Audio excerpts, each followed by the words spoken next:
right? Like the research and his concepts in the book and how many people he's helped with this concept is so profound because a lot of people find purpose in that. Right. And there's nothing wrong with that. Right. It's awesome to have purpose. Yes. I'm just suggesting that the purpose is not the why. Yeah. It's the who. Right.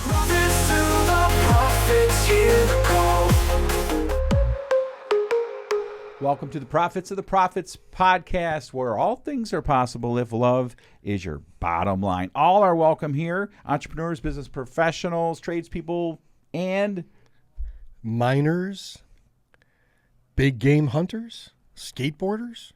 We think if you stick around for about 20 minutes, you're going to get something out of this. If nothing else, a few laughs. Because somewhere along the line of the show, one of us is going to get blasted in the face by a dodgeball. When will it be? When will it be is the question. That is worth sticking around for. Yeah. I'm Steve. I'm Al. And we just are glad to have you here for this little podcast, Prophets to Profits, brought to you by Connequip Parts. We like to start with an anecdote, a story, something that happened somewhere along the line. If you don't want to hear the story, if you don't want to hear whatever else got queued up for us, then you can skip to the 5-minute mark and we'll get right into the discussion. You were telling me something about sleep. Well, I mean, I don't lose sleep very often, all right? So when I do, it's a big deal.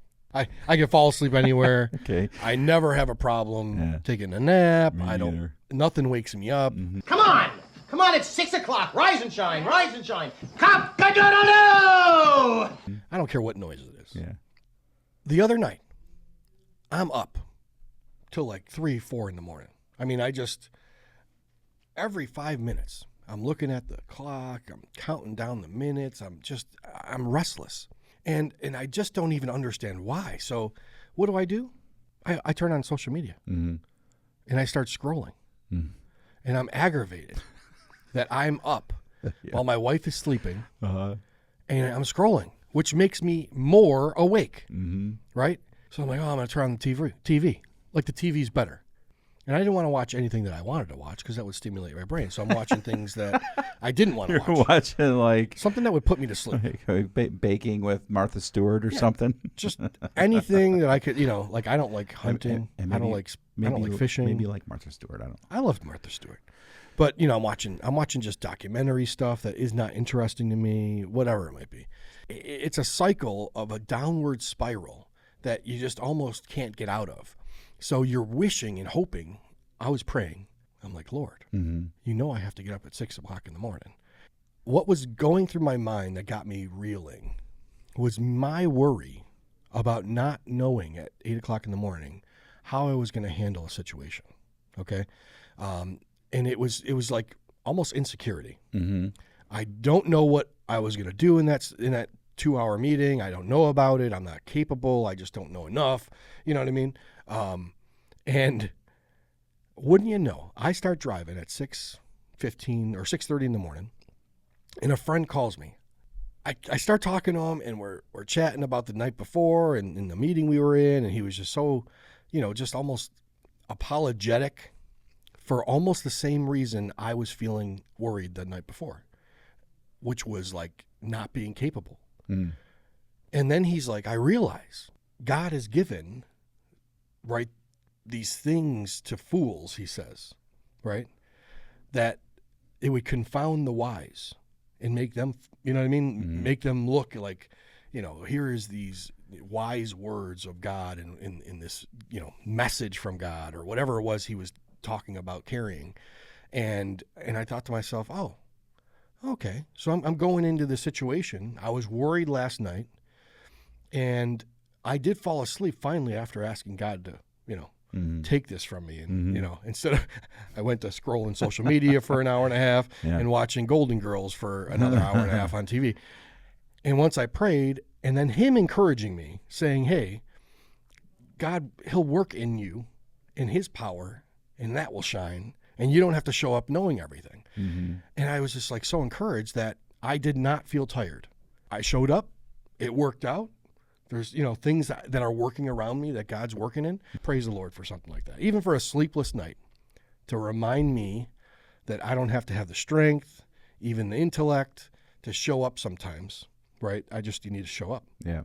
that brings us to the topic of the day. And the topic of the day is...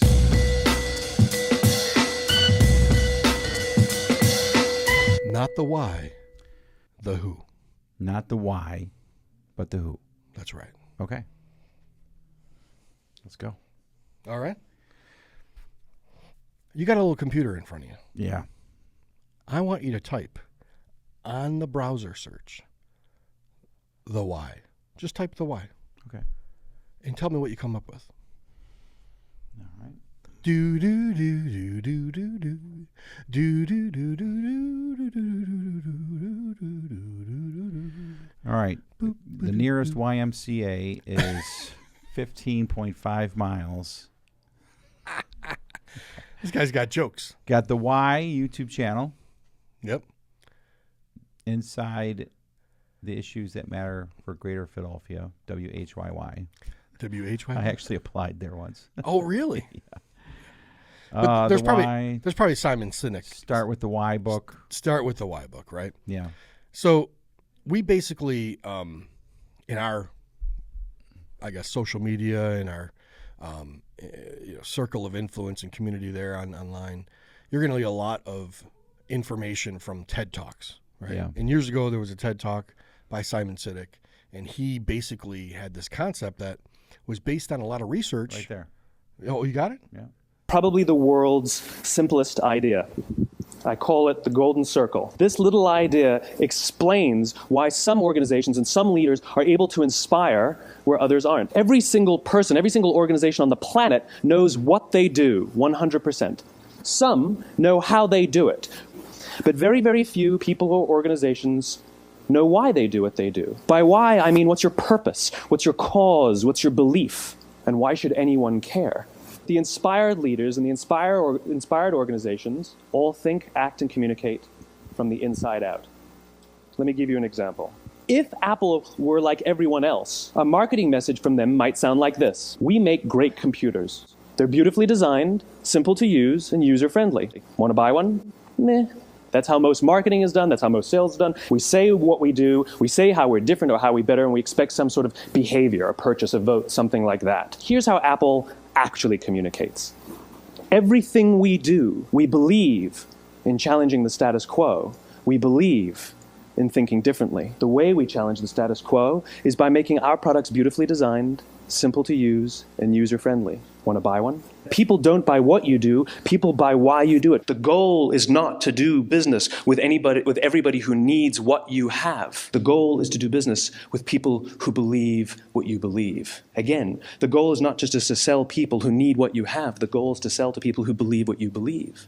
When he comes down to, his perspective and even having research, if you read the book, there's a lot of research based on this, right?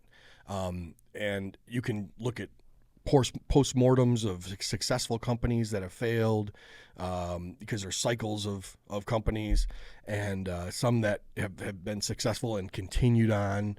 And he looks at these, differences, even within the way he describes it, his own evidence of understanding when it comes to his own business dealings. There's got to be a reason behind something, right? And most people understand what's going on and, can tell how things happen. But most people can't tell you why. Right. Right? Mm-hmm. And so, when it comes down to it, I'm hearing this over years and years of time, and he's everywhere. Like his TED Talk and, start with the why is everywhere. In fact, like if I could kind of have a magic board here, he draws a circle, and within that circle is another circle, and within that circle is another circle. Yeah. You probably have seen that, right? Yes. On social media. Yep. And it's very I tell you what, when people draw circles, people you listen. you do. It's something about someone taking a magic erase marker, or whatever, a magic marker, Right. and drawing on a You ever whiteboard. see those people that they draw a perfect circle? Yes.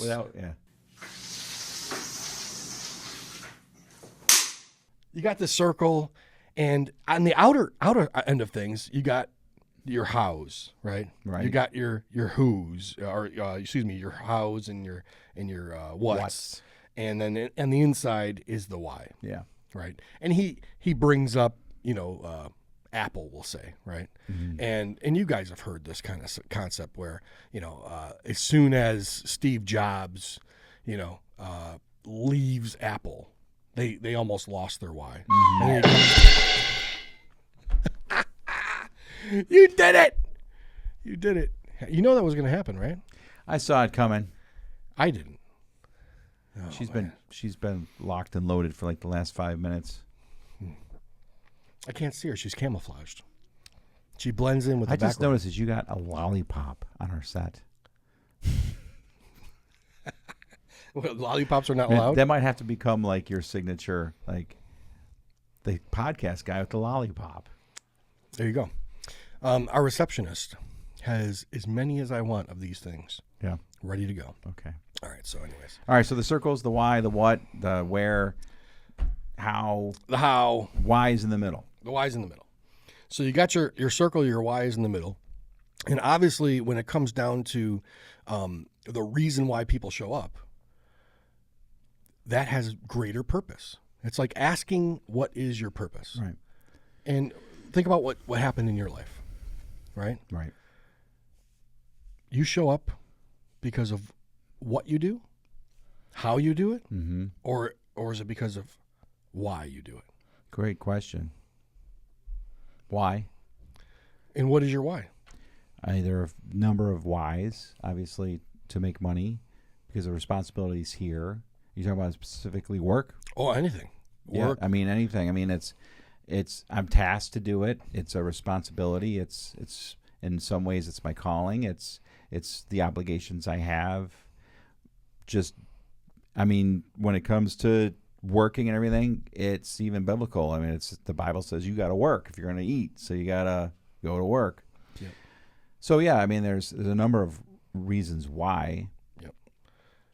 And so I find like when we built our the company that we have, we started out with a motto, okay?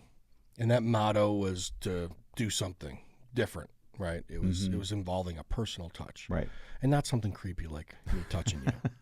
Don't touch me. Yeah. But it became our why. And so it was before there was even this book that I read and before the TED Talk that we started this. And once I read this, I'm like, oh, we already have our why. We show up every day. We do our why. It related to a lot of people who heard it. And people were like really attracted to that. So everything that he talks about in his TED Talk is true, right? And most of the times when we're seeing the evidences in the world and these patterns of things that are out there, they work, right? And so here is the why that I used to show up for, right? That I was going to be a world of parts with a personal touch, right? That was my why. I want to personally connect with everybody who would come through my door on my phone. If I'm interacting with our employees, I'm going to personally know them, all their names, get to know their life, and share mine with them, right? That's my why for showing up every day. And it's about that, extending that to our industry, like all the people that work for us, work with us, that we work for. And that's been my why for a very long time. But what I noticed about that is that everybody gets that, right? When you say it to them, and it's the fastest way for somebody to come on board and follow along with you. Now, if I just say, hey, this is how you do something, and this is what you do, they won't come on board at the speed, the rate, or the fervor, like the passion just won't be there unless they know the why. Yeah. Do you know what I mean? Yes, I do. Yeah. Have you been in that situation before? That somebody told you how to do something and what to do? I always want to know why something, because there'll be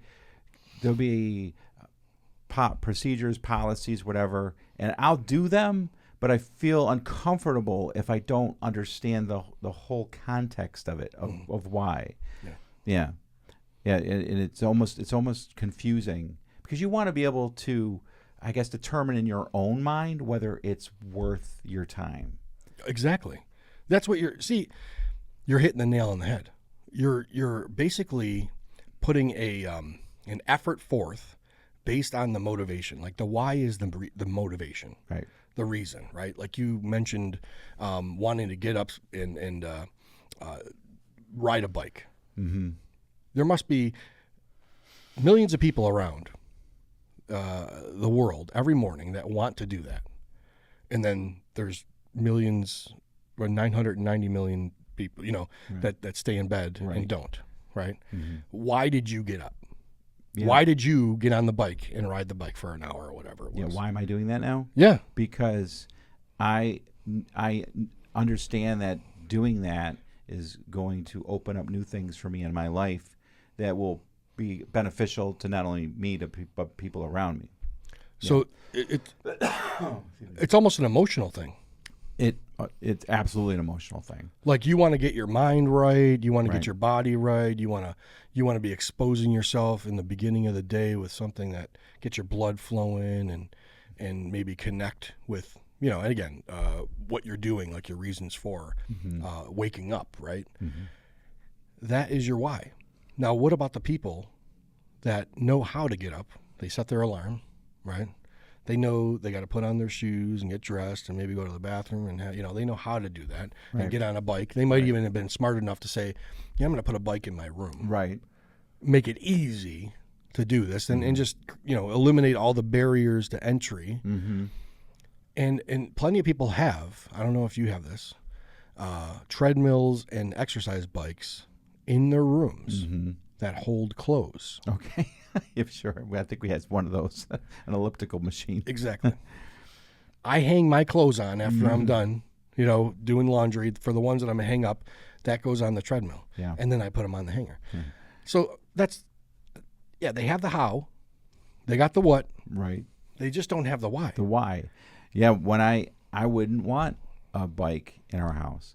I want to get up before the sun gets up. I want to walk outside. If there are birds at a particular time of the season, I want to hear the birds. I want to have to drive to the gym because I know that is putting that effort is going to result in other things down the line. That's that's in part the why. And sometimes the why isn't specifically defined, and you don't have to have all the answers to the why, but that it's a good thing to do. I don't like hearing people say, well, if I ask, well, why do we do this? I don't want to hear, because that's just the way it's always been done. Oh, that would be Right. demoralizing. Yeah, almost. I need to know the why. But yeah. Yep. And there's a zillion whys in your life. Like, Oh, there is. right? Yeah, it's so, here's this concept. It has legs, right? It actually does work. Mm-hmm. Focusing on a why for an organization absolutely works. Yeah. And even getting to the point where you're going to share the why with somebody and ask them to share the why with somebody else and almost create a momentum with it. I mean, I've seen it happen in our company. I've seen it, obviously, the evidence of what Simon Sinek brings up of Apple and all the other, case studies. That really works, right? Yeah. And so it relates to people on the inside and the outside. What I started noticing, though, is that my life kind of started to go into a direction where I went beyond the why to the who. Mm-hmm. And that's kind of what I want to talk about a little bit today with this lead up, right? Yep. And the who, guess who the who is? One loving, forgiving, Yep. gracious God. And, he's the one that makes their plans. Yeah. He even says in Jeremiah 29, "For I know the plans I have for you, declares the Lord, the plans to prosper you, not to harm you, the plans to give you hope, a future. And then you'll call on me and come and pray to me, and then I will listen to you. You will seek me and find me when you seek me with all your heart." So this base relationship of the Father, the Son, the Holy Spirit, and me, okay? Yep. I mean, it can be you too, but I'm saying like this is my who. Yeah. And once I realized that if I'm going to get up and do a walk or do push-ups, we're relating to things that people understand. Like it's hard to start an exercise program. Yeah. Right. I don't know why it's the hardest thing for people. But if I get the why it started, man, I could have better health, better, energy for my family. And then I start thinking about, my body is the temple of the Holy Ghost, which is in me. It's not of my own. Yeah. Mm-hmm. Jesus bought it and paid for it. Yep. You see how I went towards, like, I can have better health. I can have better relationship with my family, energy. And then it started to go into, so my journey was like, okay, well, there's not just one who. It could be like the person next to you. Yeah, I was going to say. But yeah, there are a number of who's. It could be, yeah. Yeah. No, I'm referencing my journey of like, okay, well, my why became the who of my family. Mm-hmm. I was serving my family. I want to be there for my family, right? I show up to work so I can serve the people that I lead. And I'm going beyond that. And when I took that step to realize, okay, well, again, my example is about physical exercise, but it could be anything. It could be just showing up, like I said, to work. It could be the finances and how you budget them, the reasons why you do that, because they're not ours. Yeah. It's not my finances. The reason to do well with your finances, be a steward, is because they're God's finances. Yeah. All these things, if you're going to put a motivation, right, like a why, as a reason to do something, you're missing the point of sheer existence. Yeah. As God created us in his image, Yeah. and we believe in him just in faith, and he's redeemed us to that life eternal, then we're his. Yeah. There should be no other motivation. We don't need to wait for a motivation. Right. You wait for a feeling, and this is where even serving the who of the person next to you is kind of scary when you think about it, because you're serving someone that, is created in the image of God, could be a fellow believer or not, whatever. It could be your spouse I'm talking about. Could be your podcast partner. Mm-hmm. But keep in mind, I ultimately serve God, even if I'm serving you. Mm-hmm. Like it says in his word that, even if you're serving an earthly master, you're serving me. Yeah. Any work you do, right? You do it unto the glory of God. So honestly, as I'm seeing, my life and how it's playing out, and as I get more and more closer to God's word and seeking him, I just see the who. I mean, the why is great and it's very useful, right? Like the research and his concepts in the book, and how many people he's helped with this concept is so profound, because a lot of people find purpose in that. Right. And there's nothing wrong with that. Right. It's awesome to have purpose. Yes. I'm just suggesting that the purpose is not the why. Yeah. It's the who. Right. And then, like you just said, it's a great concept, the why, and it's very beneficial. And we had a discussion in another podcast. If you want to see it, it's right here. You can click on it, about getting advice from secular motivational speakers and what you can get out of them. But ultimately, they also fall just a little short of that, like the eternal concept, which is where we all want to get to. And then, and finally, for my thoughts on this, we actually had a podcast where we had a guest on, and he talked about asking the question why, but asking the question why over and over to get deeper and deeper. Why do you want a company? Why do you want the company to operate on these principles? Why do you have the core values? What is the importance of the core values? How does that, and then he said eventually, pretty soon, actually quickly, you get to spiritual matters. And he didn't say it, but I guess the answer would have been in that podcast, this is years ago, is the who. It is, yeah. Yeah. It's the reason to get up every morning. Yeah. It's the reason it to show really is. Show up for your family. Yep. It's the reason to serve your boss, to serve the team that you lead. Mm-hmm. It's the reason to serve orphans and widows and whatever the calling is on your life, right? Yeah. It definitely it separates you. It separates the what, and it separates the how, and it separates even a lot of things, because if you're serving God, he's going to figure out, so even sometimes the how. That's another podcast, right? Yeah. Because as I said in that verse, he has already prepared the plans ahead of time. Right. And, so it almost changes the circles, right? Yeah. And the who engulfs everything. Right.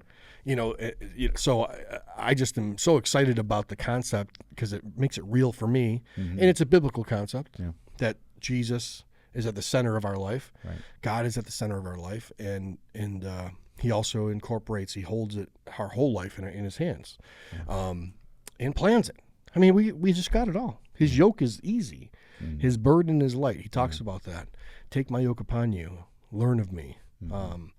My yoke is easy. My burden is light. It's like, that just confounds, people want to complicate more things. Yeah. We want to get smarter. We want to get more degrees. We want to get more complicated, right? So that we seem more and can accomplish more. And he's like, nah, there you go. Let me carry this for you. It's easy. Awesome. Great stuff. Yeah. Appreciate it. Thank you. Appreciate it. You got to talk like you're on a podcast. Appreciate that. Thank you. Well, it's time for our last segment, and that last segment is something fun. Something. Can you spell that for me, Steve? SUMTIN'. Something fun. Something fun. So what we're going to do for something fun is you are going to give me a trivia question that you can come up with, unless you have something ready. Oh, I was supposed to do trivia? I'm sorry. Whatever you want to do. I'm so sorry. And if you I forgot the fun stuff. want to give me a trivia question, I'll see how I do. I will do it. All right. Here we go. Okay. I'm going to do history. What was the original name? The original name for Google. Do, do, do, do, do, do, do. Oh, man. Seems like I remember this. Is it A? Yeah, as soon as you say it, I'll remember. Okay. Is it A, Flub-Blub, B, Back Rub, C, TikTok, D, Yellow Pages? Oh, I thought I would know it right away. The original name for Google.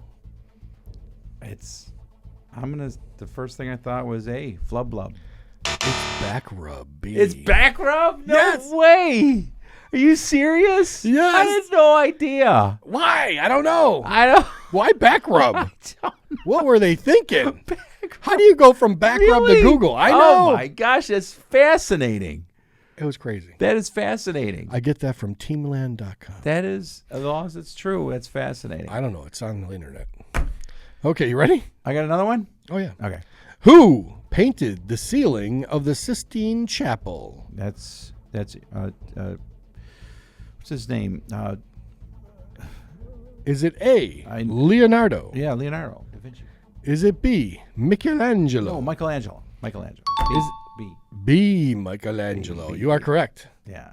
I would not have come up with that without multiple choice. I was thinking Da Vinci, but okay, I got one right out of two. Are you ready? Yes, sir.